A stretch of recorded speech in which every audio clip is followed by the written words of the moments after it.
હળવદના વાહન ચાલકોને મૂંઝવતા હળવદમાં મુખ્ય જો અત્યારે બે પ્રશ્ન હોય મિત્રો, તો એક છે રેલવે ફાટકનો અને બીજો છે સરા ચોકડીએ થતું ટ્રાફિક જામ. પહેલાં રેલવે ફાટકની વાત કરી લઈએ તો વેગડવાવ રેલવે ફાટક છે ત્યાં આગળ અત્યારે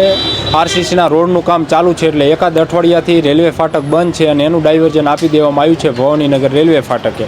જેના કારણે ઓલી બાજુના 30થી વધુ જે કંઈ ગામના લોકો છે તેની સાથે આ બાજુ મીઠાના જે કંઈ વાહનો છે એ બધાય રેલવે સ્ટેશને જે છે એ વેગન આવે એટલે જતા હોય છે, એટલે અસંખ્ય વાહનોનું ટ્રાફિક જામ જે છે એ દરરોજ થઈ રહ્યું છે. આ વેગડવાવ રેલવે ફાટકથી લોકો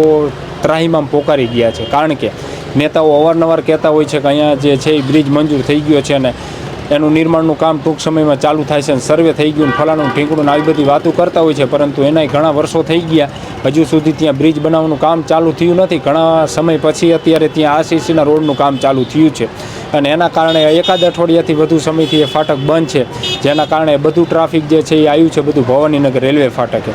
અને ત્યાં આગળ જે છે એ અનેક વાહનોની લાંબી લાઈનો લાગી જાય છે દરરોજ, કારણ કે બે ટ્રેક પસાર થાય છે, એના કારણે અવારનવાર ટ્રેનો પણ પસાર થતી હોય, જેથી મોટાભાગનો સમય છે એ